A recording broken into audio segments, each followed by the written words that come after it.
Salut à tous les membres de la tribu. Alors aujourd'hui je vous fais une petite vidéo pour vous parler d'un sujet que j'aime tout particulièrement, qui est le sujet de la délégation. Alors il faut savoir que moi je ne suis pas spécialement quelqu'un qui a priori aime déléguer, pour la simple et bonne raison que j'aime contrôler, vérifier, faire à ma façon, et que je suis un peu perfectionniste sur les bords, et donc c'est pas toujours simple d'accepter que d'autres viennent faire une partie de mes activités ou réaliser une sorte d'aide dont j'ai pourtant régulièrement besoin. Donc vous voyez, je ne suis pas à la base quelqu'un qui va spontanément déléguer. Et pourtant, j'ai appris ces dernières années, et c'est ça que j'aimerais vous partager aujourd'hui, cette petite leçon toute simple, qu'il est nécessaire d'accepter à un moment donné de se faire aider. Pour deux raisons. La première, c'est qu'on ne peut pas avoir toutes les compétences à l'intérieur de soi. Et donc, il est nécessaire d'aller chercher les compétences qu'on n'a pas à l'extérieur, vers d'autres personnes qui les ont, certainement. Et puis ensuite, parce que les journées ne font que 24 heures, et que si on veut avancer relativement vite dans un projet, ce qui est aussi une de mes particularités, c'est que j'aime que les choses aillent vite, il faut pouvoir à un moment donné, puisqu'on ne sait pas être à deux endroits en même temps, démultiplier le nombre de personnes qui travaillent sur un projet pour les faire avancer plus rapidement. Donc ça, c'est vraiment les deux moteurs qui m'ont poussé à un moment donné à me poser des questions sur ma difficulté à déléguer. Alors, pourquoi c'est important d'apprendre à déléguer ? D'abord parce que apprendre à déléguer, c'est apprendre à connaître ses limites. Donc comme je viens de vous le dire, nous avons des limites en termes de compétences, mais nous avons aussi des limites en termes de temps, en termes d'énergie, en termes de capacité, en termes intellectuels, en termes émotionnels, tout ce qu'on peut imaginer. On a tous des limites. Et moi, j'ai certaines limites, par exemple, au niveau technique, quand il faut réaliser des choses un peu plus précises sur des sites internet, avec de la programmation, ce genre de choses, je suis très vite limitée. Donc, accepter de déléguer, c'est accepter de reconnaître ses limites et de savoir que d'autres ont peut-être d'autres limites qui ne sont pas les mêmes que les nôtres et donc peuvent peut-être nous aider. Apprendre à déléguer, c'est aussi apprendre à s'entourer de bonnes personnes. Donc, je vous en ai déjà parlé dans pas mal de vidéos et je pense que là, c'est vraiment un sujet hyper important pour les entrepreneurs que vous êtes peut-être.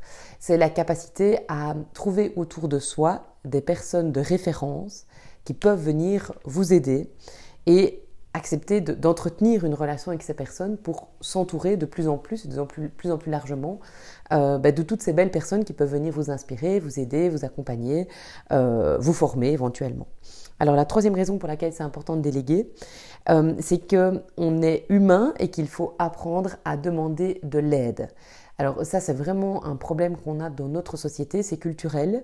Demander de l'aide, c'est un peu reconnaître ses défaillances ou accepter qu'on n'est pas parfait ou reconnaître qu'on a des difficultés. Les difficultés, on n'aime pas trop en parler, on veut toujours montrer tout ce qui est beau, tout ce qui est simple, tout ce qui est facile, tout ce qui est réussi. Et pourtant, le fait que nous soyons humains nous rend limités et nous demande très régulièrement d'accepter de demander de l'aide. Donc cette petite phrase devrait devenir quelque chose de beaucoup plus simple à formuler pour vous. Est-ce que tu peux m'aider, s'il te plaît ? D'accord ? Et je ne parle pas toujours d'aide avec des retours financiers. Donc, quand je parle d'aide, on peut demander de l'aide à un professionnel, mais ça peut être au quotidien une aide toute simple. À son conjoint, peux-tu m'aider à réaliser ceci ou à réaliser cela ? Peux-tu m'aider pour le linge ? Peux-tu m'aider pour les enfants ? La plupart du temps, moi, je me rends compte quand même dans les gens que j'accompagne depuis un certain nombre d'années que le problème principal vient de là. Il n'y a jamais eu une formulation claire de la demande. Donc voilà, apprendre à demander, c'est une des raisons pour lesquelles apprendre à déléguer peut être intéressante.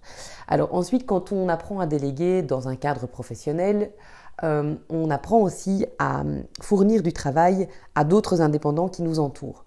Donc moi qui ai toujours eu beaucoup de mal à déléguer, très vite je me suis rendu compte que déléguer c'était aussi permettre à certains indépendants de développer leur activité. Alors je prends des exemples comme ça, quand je demande à quelqu'un de travailler sur mon site internet et je sais que ce site internet va lui permettre d'acquérir de nouvelles compétences, ça va être une vitrine pour cette personne, qu'elle va pouvoir communiquer par le biais de ce site internet et que voilà, ça l'aidera peut-être à gagner des sous et à pouvoir développer d'autres projets, je sais que ma délégation sert, en dehors de l'aide que je reçois, aux personnes à qui je demande cette aide. Donc donner du travail aux indépendants et d'indépendant à indépendant, c'est vraiment quelque chose d'hyper motivant.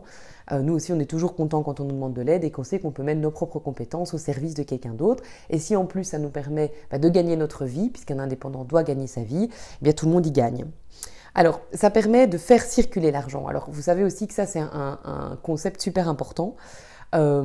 on peut gagner très peu d'argent et le faire circuler, comme on peut en gagner énormément et ne pas le faire circuler. Et je pense que c'est un de mes grands principes, mais je ne suis pas la seule à le dire. Dans les séminaires comme les clés du succès, par exemple, on va vous parler beaucoup de cette notion-là. Je pense qu'en fait, l'argent, c'est une énergie. Et cette énergie, elle doit circuler. Si elle est stagnante, au bout d'un moment, elle meurt et elle s'épuise. Et donc, très important pour moi, chaque fois que je gagne de l'argent dans un projet, de le faire circuler, de le réinvestir dans la suite. Donc, je vais vous en parler dans 2-3 minutes. J'ai pas mal de projets qui sont en cours.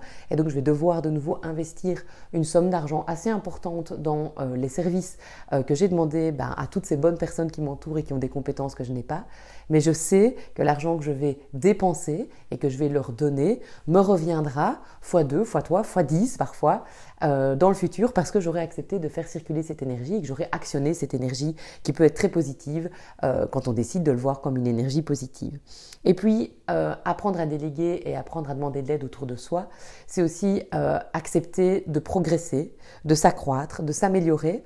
En fait, pour grandir, il faut pouvoir demander de l'aide. Si on reste seul dans son coin, on peut avancer très vite, mais arriver très vite à ses limites. Quand on travaille ensemble, qu'on fait équipe et qu'on demande de l'aide, mais on peut aller beaucoup plus loin dans les projets. Et moi, je sais que l'évolution progressive de mon activité est certainement due au nombre de fois que j'ai demandé de l'aide autour de moi. Et au nombre de fois que j'ai décidé d'investir de l'argent dans des services supplémentaires dont j'aurais peut-être pu me passer, puisque j'aurais pu stagner et me dire voilà, ça fonctionne bien, n'allons pas voir ailleurs. Et le fait d'avoir fait évoluer mon activité, d'avoir fait évoluer mes services, c'est ça qui me permet aujourd'hui de voir de plus en plus grand et de continuer à rêver et à développer des projets de plus en plus fous et de plus en plus agréables à réaliser. Alors, il y a une petite question que je me pose toujours, peut-être que ça pourra vous aider vous aussi, lorsque vous vous demandez si vous devez déléguer ou pas une tâche ou une activité. La première question que je me pose, c'est est-ce que je sais faire cette tâche-là ? Est-ce que je sais le faire pratiquement ? Est-ce que j'ai les compétences, les connaissances, le savoir, les outils pour pouvoir réaliser cette tâche ? Et la deuxième question que je me pose, c'est est-ce que j'ai envie, outre le fait de savoir ou de ne pas savoir, de réaliser ce travail ? Et quand je combine les deux, ça devient intéressant. Quand je sais faire une activité, parce que j'ai tous les outils, toutes les compétences, et qu'en plus je prends du plaisir à le faire, je le garde pour moi. Ça fait partie alors de mes urgences à moi, de mes tâches, de ce que je décide de placer consciemment dans mon emploi du temps. L'exemple type, c'est l'écriture de mes livres.